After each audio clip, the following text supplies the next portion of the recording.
news story is extremely crucial because the House Republicans earlier passed first of its kind federal legislation to ban the transgender athletes from competing on school sports teams with women and girls. House Speaker Kevin McCarthy had lauded the Protection of Women and Girls in Sports Act after that bill was passed, and McCarthy called it a great day for America, citing fairness in sports. Now, it's important to talk about the fact that this comes at a time when transgender lawmaker Zooey Zephyr has been barred from speaking on the House floor in Montana. Now, what led to her barring? That is something that we will be putting up for discussion with the Republican and Democrat strategist in just a bit. But before that, let's also listen in to some reactions. This is a great day for America, a great day for girls and women, and for fairness in sport. All right. I'm in fact joined in by Christina Carrica-Haley, who's a Democrat strategist, also joined in by Orlando Sanchez, who's a Republican strategist. Thank you, Orlando and Christina, for joining in. Orlando, let me begin by Zephyr's case. She says that if Republicans pass such a ban, it would put blood on their hands and that denying care would tantamount to torture. Is this shameful rhetoric for Montana's House leadership and not the bill that's been sent to the governor? Well, first of all, Representative Zephyr is duly elected by his district in Montana. And it's unfortunate that the Republicans in Montana and the legislature have decided to ban him from speaking on the floor. I frankly do not understand how this will pass a review by the courts in the state of Montana. It's very difficult to accomplish this. I don't know what House rules they referred to, but it is a little bit disturbing. Christina? Zephyr says, when the speaker asks me to apologize on behalf of decorum, what he is really asking me to do is to be silent when my community is facing bills that get us killed. He's asking me to be complicit in this legislature's eradication of our community. How do you contextualize what Zephyr has to say? Well, first of all, no, this is for let Christina. Me say that Orlando, let me take that question from Christina. Christina, please go ahead. Yeah, I think it's important to note again that this comes on the heels of two Democratic elected officials in Tennessee also being banned when speaking up for gun rights. And it's becoming sort of a trend on the Republican side. Oftentimes in the past, the Republican Party had prided themselves on being the party of making sure government stays out of your lives. And increasingly that is not the case. And so while it would take much longer to debate the merits of the bill, which there was a lot in there, I think we're starting to see that there's overstepping of boundaries, as Orlando mentioned, with the judicial review of certain actions and or legislation. And it's starting to kind of be performative theater. And unfortunately, Representative Zephyr, she has done a lot of work in the space.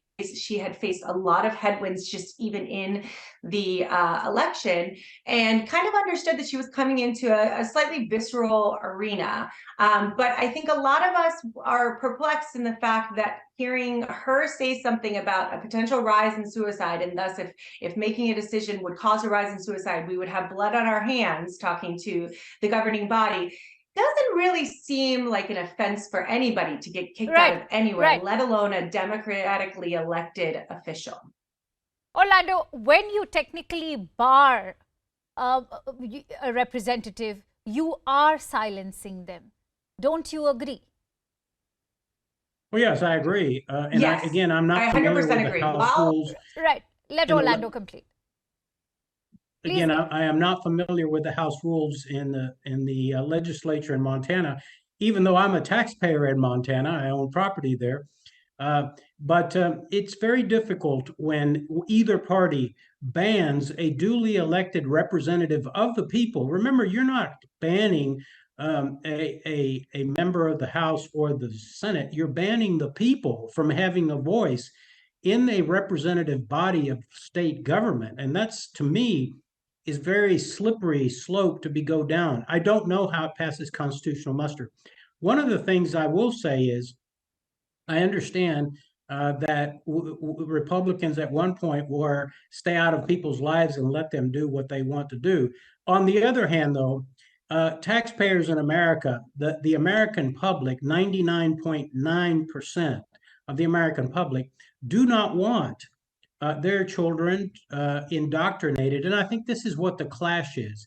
It's less than 0.5% of the population trying to cram their lifestyle down the throats of even children in schools, in the public square, in the library. And it's a real constitutional challenge because everyone in this country has a right to free speech. This will all go through the courts and it'll be decided by the courts. But to ban a duly elected member of the people in the state of Montana is a slippery slope to me. So you do agree that they could, the House Republicans could have just issued a formal reprimand instead of conveniently barring Zephyr? Well, I agree. I mean, if there was a violation of the rules, that's what they should have done. But to bar somebody from speaking on the floor is barring the people in the district of Montana that she represents. Absolutely. Christina, you very rightly mentioned what happened in Tennessee when the Democratic state lawmakers were ousted over this gun control protest. And now we've seen what's happened with Zephyr. Does this indicate Republican failure in addressing opposition from a Democratic minority? I don't know so much if it is a failure in addressing opposition. It's a failure, I think, as Orlando mentioned, it's a failure to allow the American people's voices to be heard. This country prides itself on being a democratic country, right? Little d Democrat. And it is to be said that every voice counts, every vote counts, everybody is to be heard. And by doing this, we are increasingly taking an authoritarian turn, if we may. Again, to Orlando's point earlier, and I've said it, I believe I've said it with you before, when we go down to the crux of this issue about children and what they should and shouldn't be learning, I don't think it matters at all what it is, but we can all agree that children should not be exposed to sexual education prior, especially in elementary school, no matter if it's heterosexual, homosexual, what have you. And I think that is the interesting thing, that whenever conversations start to happen where it gets beyond just the visceral language of trans rights, which yes, are a small population, but again, to me, that's another slippery slope to go down. If we start saying that the smaller the population, the less rights they should have, or the less ability they should have to be protected, we can go down another very slippery slope. So I think what we're getting to here is we're seeing that this kind of performative theater is taking away from the ability of everyday Americans, one, to be heard, but also continues us down this path where we can't have a conversation. I think a lot of people would have turned on your show and assumed Orlando and I would disagree on most things, right? But I think, as you can see here, right, we're in agreement on a lot of things. And I'm actually happy to see that. Yeah, and I think that's actually the case. But I think, and both sides are guilty of this. The extremes on both sides are of kind of pushing the narrative on these hot button issues, right? And this narrative of that it has to be one thing. And when you look down to the crux of the issue, most Americans will agree, especially whether it's on this sex education for minors and different things like that. And so I think that we are getting caught up in the fanfare in this kind of political theater and things like that. And I'm hoping that the American people will start to realize that, and it could be people in both parties, and realize that they need to start putting in folks into office that really care about doing work for the everyday Americans and listening to all Americans, whether they agree or disagree with them. Orlando, Republican legislators have characterized transition care as harmful and experimental. I want to know why so. Orlando, can you hear me? Orlando, can you hear me? All right. All right.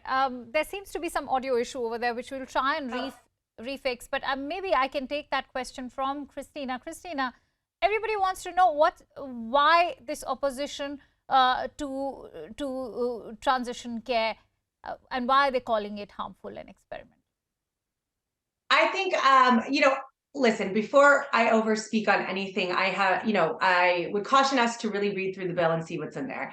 I think one of the things that a lot of Democrats also agree with is being very careful as to how and why certain medical rights and necessity needs are implemented in states and cities and things like that.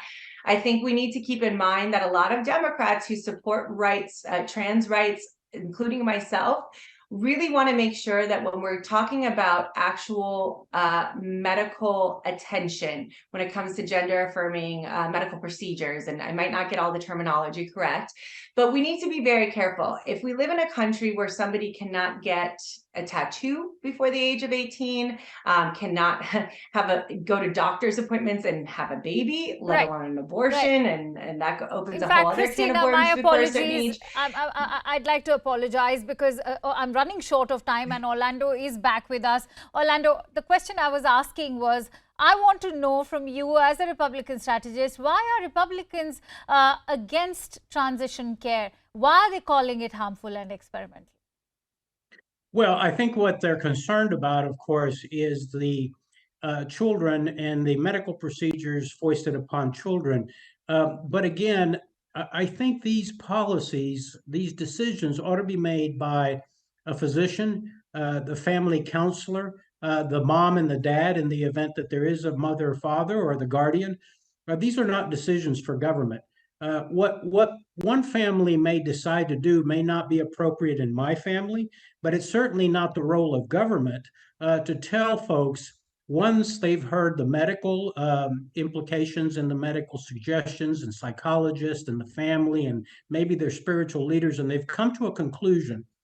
I don't think there's a role for government to play in those medical decisions.